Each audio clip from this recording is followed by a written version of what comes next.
नहीं पहचाना हमने। अब गोपियां भगवान की विरह में ठाकुर जी को याद करने लगी। कोई लता से पूछ रही है, कोई तुलसी से पूछ रही है? कश्चित् तुलसी कल्याणी गोविंद चरणा प्रिय। चरणा प्रिय हरिदासी, क्या तुमने श्री ठाकुर जी को कहीं देखा? उसी समय हवा का झोंका आया, मानो तुलसी कह रही है मैंने कहीं नहीं देखा, मैंने नहीं देखा। गोपी कहने लगी ये नहीं बताएगी, क्योंकि ये तो जो है ना स्त्री जात की है, और स्त्री स्त्री को जो है कभी भी मान सम्मान नहीं देती है। पीपल से पूछा आपने कहीं देखा? पीपल ने भी जवाब दिया। तो भगवान की स्मृति, भगवान की लीलाएं को याद करने लगी। 4 गोपियां फरिया को पकड़ लिया, एक गोपी नीचे आ गई, गिरिराज की लीला करने लगी, आओ मेरे पास, आओ मेरे पास। एक गोपी पूतना बन के दूसरी गोपी पर ऊपर भगवान की याद में भगवान को याद करने लगी। इधर श्री ठाकुर जी जिस गोपी को लेके गए, ये गोपी श्री राधा रानी साथ में। राधा रानी ने विचार किया अगर मैं श्री ठाकुर जी के साथ में रहूंगी तो इन गोपियों का भगवान की कृपा नहीं होगी, महाराष्ट्र में इनको प्रवेश ही नहीं मिलेगा। राधा रानी श्री ठाकुर जी से कहने लगी प्रभु अब मुझसे चला नहीं जाता है। अच्छा तो एक काम करो, मम स्कंद आरूढ़, मेरे कंधे पर बैठ जाओ। पूजकर पात्र जी महाराज पुस्तक में लिखा था मम स्कंद आरूढ़, भगवान ने कहा मेरे स्कंद पे बैठ जाओ। कौन से स्कंद पे बैठ जाओ?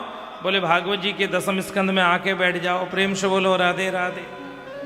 श्री किशोरी राधा रानी भागवत जी के 10वें स्कंद आरूढ़ हो गई, और जैसे ही अपना चरण उठाया ठाकुर जी वहां से भी अंतर ध्यान हो गए।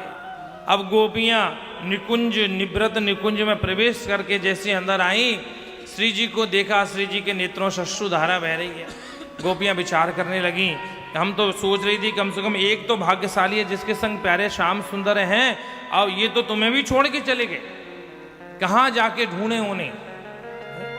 तो राधा रानी कहने लगी जो वस्तु जहां खोती है वहां उसको मिलने का चांस होता है। आप पंडाल में यहाँ कथा सुन रहे हैं हॉल में, कोई वस्तु कदाचित रह जाए तो किसी से चर्चा करे तो हो सकता मिल जाए, लेकिन यहाँ की वस्तु को यमुना किनारे जाके ढूंढोगे तो कैसे मिलेगी।